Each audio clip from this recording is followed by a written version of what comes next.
Hello नमस्कार, मी सोनाली तुम्हा सर्वांचं आपल्या पुन्हा एका नवीन व्हिडिओमध्ये खूप खूप स्वागत करते। तुमचा आजचा दिवस सकारात्मकतेने भरलेला व आनंददायी असा जाओ अशी साईंचरणी प्रार्थना करते। आणि आजच्या व्हिडिओला आपण सुरुवात करूयात। तर सकाळ सकाळी ह्या छान असा रोज आम्हाला चिवचिवाट ऐकायला मिळतो। तर हे जे बर्ड्स फीडर आहे त्याच्यातलं आतले दाणे संपले होते ॲक्च्युली, आणि ते कालच फील केले। तर ते भरल्यानंतर एवढी त्यांची अशी गर्दी जमते रोज, आणि छान असा त्यांचा तो तिथे कल्ला चाललेला असतो, तो ऐकायला बघायला डोळ्यांना खूप भारी वाटतो।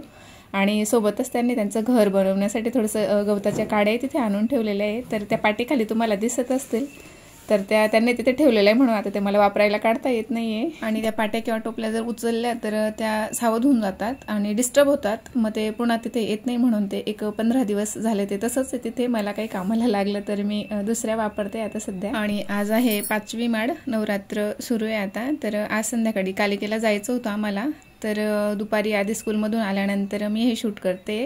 त्याची फरमाईश होती की मला मसाला पापड करून दे हॉटेलसारखा असा, तर तो मी आता इथे बनवते। आपले उडदाचे जे पापड असतात ते मी तळून घेतले। इथे आपण कुठलाही पापड वापरू शकतो, नागलीचा वगैरे। मी हा उडदाचा पापड घेतलाय आता इथे, आणि त्यांनी असं ते फोल्ड नको व्हायला म्हणून एक असा मी चमचा घेतलेला आहे, आणि त्यांना प्रेस करते वरनं, ज्यामुळे की त्यांच्यात जास्त अशा ह्या ज्या काही आढ्या वगैरे पडतात आणि गोळा होतात पापड। तर हे अशा पद्धतीने एक मोठा पॅन जर आपण घेतला, तर फ्राईंग पॅन वगैरे, तर त्यात जर आपण त्यांना तळून घेतलं तर ते फारसे गोळा होत नाही। आणि कढई वगैरे जर ठेवली अशी खोल जी आपण वापरतो नेहमीसाठी, त्यात ते गोळा होतात। आणि मग वरण आपण जो काही मसाला वगैरे घालतो त्याच्यावर, तर तो व्यवस्थित आतमध्ये स्प्रेड होत नाही आणि तेलही खूप राहतं गोळा झाल्यामुळे। तर इथे मी आता हा बारीक कांदा कट करून घेतला होता, आणि कांदा, टोमॅटो आणि कोथिंबीर बारीक कट करून घेतली होती। हे सगळं त्याच्यावर पापडवर घालून घेतल्यानंतर मग मी थोडंसं लाल तिखटही वरण भुरभुरलं होतं, आणि सोबतच मग चाट मसाला आणि भरपूर अशी शेव घालून इथे आपला हा मसाला पापड मी बनवून घेतला होता। तर दुपारी त्याला स्कूलमधून आल्यानंतर आधीला म्हणजे रोजच्या रोज काही ना काही हवंच असतं थोडंफार खायला त्याला, कारण त्यानंतर त्याला लगेच ट्युशनला जायचं असतं, तिथून मग अकॅडमीला जायचं असतं। मग संध्याकाळी 8:30लाच तो घरी येतो। तर मधल्या वेळेत त्याला असं काहीतरी हवं असतं। मी त्याला म्हणत होते नुसत्या पापडने काही होणार नाही, काहीतरी आणखीन बनवते मॅगी वगैरे म्हणून, पण त्याने आज टिफिनही घरी परत आणला होता, कारण टिफिनमध्ये दोडक्यांची भाजी दिली होती म्हणून। तर मुलांचं कसं आहे की एखादी भाजी जर आवडत नसेल तर मग ते खूप नखरे करतात। तर त्यासाठी मग त्याला म्हटलं मसाला पापड बनवते, पण मग सोबत तुला ती भाजी चपाती संपवावी लागेल। मग त्याने तेही खाल्लं। आणि संध्याकाळी कालिकेला जायचं होतं यात्रेला, तर आम्ही पहिल्यांदा जात होतो। तर आधी खूप जास्त एक्सायटेड होता, कारण त्याने खूप सारी माहिती काढून ठेवली होती की तिथे खूप मोठ्या मोठ्या अशा राईड असतात, तर मला याच्यावर बसायचं आहे त्याच्यावर बसायचं आहे। घरातूनच त्याचं निघाल्यापासून चाललं होतं। तर रात्री जाताना हे बघा ब्रिज खाली तुम्ही बघू शकता छान असं रामायणाचे देखावे आता बनवलेले तिथे, तर तेही मी थोडं शूट घेतलं। तर रामायणामधले बरेचसे असे प्रसंग आहेत, तर ते इथे त्यांनी रेखाटले आहेत, हे जे पोल असतात ब्रिजच्या खाली त्याच्यावर। आणि त्यानंतर इथे असं आई सप्तशृंगीचं एक देखावा बनवला होता। मला वाटतं जेव्हा गणपती होते तेव्हा गणपतीमध्ये इथेच बनवलं होतं, गणपती बाप्पांची मूर्ती होती वाटते इथे। आणि आता आई साहेबांची, आणि तिथे गेल्यावर तुम्ही बघू शकता एवढी अशी गर्दी होती। रात्री मला वाटतं 9ला आम्ही तिथे पोचलो असणार, 9 किंवा 9:15 झाले असतील। तर पार्किंगला जागा नव्हती अक्षरशः, एवढ्या गाड्या होत्या, आणि अजूनही बरेचसे लोक येत होते, आणि खूप उशिरापर्यंत इथे लोक येतात। तर हे बस स्टँड आहे, आणि त्यातच त्यांनी पार्किंगची व्यवस्था केली होती रात्री येणाऱ्या भाविकांसाठी। तर आधीला आत शिरल्या एक राईड घ्यायची होती, आपण याच्यात बसूया म्हणून, पण बसला तो आणि जस्ट सुरू झालं, आणि त्यानंतर एवढा घाबरला की पुन्हा म्हटलंच नाही की मला दुसरं कुठे बसायचं आहे असं म्हणून।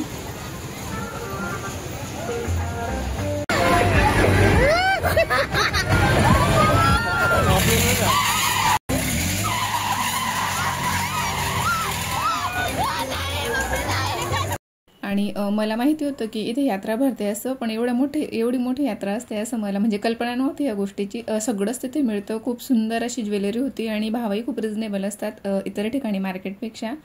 आणि तुम्ही बघू शकता छान अशी नवरात्रीसाठीचे घागरे होते, आणि इथे आर्टिफिशियल ही जी काही ज्वेलरी असते ही मला बऱ्यापैकी रिजनेबल वाटली।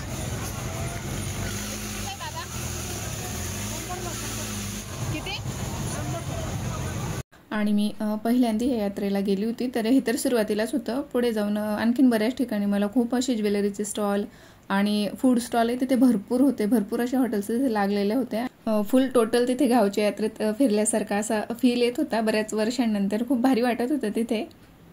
हे तुम्ही बघू शकता एका लाईनीत असे सगळे तिथे फूड स्टॉल होते आणि गर्दी तर एवढी म्हणजे रात्र असून सुद्धा गर्दी तर भरपूर होती, अक्षरशः चालायला जागा नव्हती. तर तिथे यात्रेत लहान मुलांसाठी खेळणी, ज्वेलरी, भरपूर अशा गोष्टी होत्या. आणि तिथे मला हे एक शॉप दिसलं, शूज होते तिथे सगळे, म्हणजे मोजडी वगैरे जे काही आपण लेडीज याच्यावर पंजाबी ड्रेस किंवा जीन्सवर वगैरे वापरतो, तर त्यासाठी मला हे बऱ्याच दिवसांची घ्यायची होती. मी 1-2 ठिकाणी बघितलं होतं, पण त्या अकॉर्डिंग मला इथे खूप प्राईस त्याचं थोडं कमी वाटलं. आणि ठीक आहे, क्वालिटीमध्ये थोडाफार फरक असतो, पण मग आपण नेहमी सारखं एकच नाही वापरत ना, आपण फिरून फिरून वापरत असतो. 2-3 आपल्याकडे पेअर असतात. तर ही एक आवडली मला तिथे, तर ही एक घेतली मी. आणि सोबतच इथे डेकोरेटिव्ह वस्तूही भरपूर होत्या, घरात आपण जे काही ठेवतो फुलं वगैरे, फ्लॉवर पॉट असं. तर एक गॅलरीमध्ये लावण्यासाठी म्हणून टांगायला असं ते चिमण्यांचं एक हे घेतलं मी, अशी रिंग आणि त्याच्यावर चिमण्या बसलेल्या आहेत 2. तर तेही घेतलं. तर त्याचं शूट करायचं मात्र तेवढं राहिलं होतं, तर ते मी आता पुढे लावेल. घरी आणल्यानंतर मी त्याचा थोडासा व्हिडिओ घेतला आहे ते.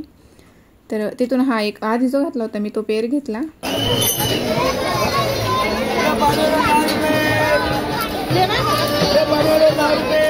आणि ही जी कुल्फी आहे तर ही बघून बऱ्याच जणांना बालपण आठवलं असेल, कारण आमच्या लहानपणी गावी हे असं विकायला यायचे, एका बॉक्समध्ये असतं ते, कट करून देतात ते आपल्याला. तर मी सहसा म्हणजे फारसं गोड खात नाही, मला आवडत नाही एवढं काही, पण मग आहोंनी घेतलं ते आधीला दाखवण्यासाठी म्हणून की आमच्या लहानपणी अशी आईस्क्रीम मिळायची. आणि आता आम्ही फक्त यात्रेत फिरणार होतो, म्हणजे यात्रा बघून घेणार होतो. आणि दरवर्षी आम्ही सकाळी दर्शनाला येतो, 3:30 का 4ला इथे आरती असते कालिकेला मंदिरात. तर ती आरती आम्ही अटेंड करतो सकाळी लवकर निघून. तर आता रात्रीचं तर काही दर्शन होणार नव्हतं, शक्य नव्हतं, कारण खूप जास्त गर्दी होती आणि आम्हाला खूप जास्त लेट झालं असतं. तर आता फक्त यात्रेत फिरायला म्हणून आम्ही आलो होतो. तर इथे मी सकाळी तर दुकानं बंद असतात आल्यावर, तर रात्रीच मी ही साडी बघून ठेवत होती. आणि ह्यावर्षी मला 9वारी साडी घ्यायची होती, कारण गेल्या वर्षी मी 6वारी साडीने चोटी भरली होती 2 ठिकाणी.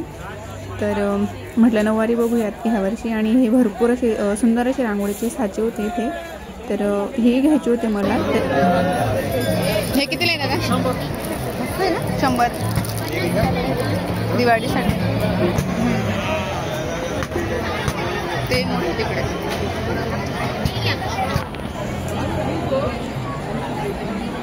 सकाळी येतो आम्ही, सकाळी बंद असतं.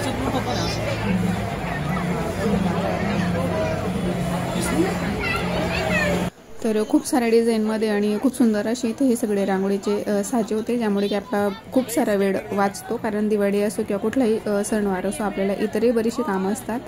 तर इथून मी ते साचेही घेतले. आणि ते जे ब्लॅक कलरचं होतं तर ते मला आधी स्टाईल असतं आपलं तसं वाटलं होतं फरशीसारखं, पण ते हलकं होतं, पुठ्ठ्याचं होतं वाटतं ते. पण ठीक आहे, काही हरकत नाही, ज्यांना वेळ नसतो रांगोळी काढायला वगैरे त्यांच्यासाठी ते उत्तम पर्याय येतो.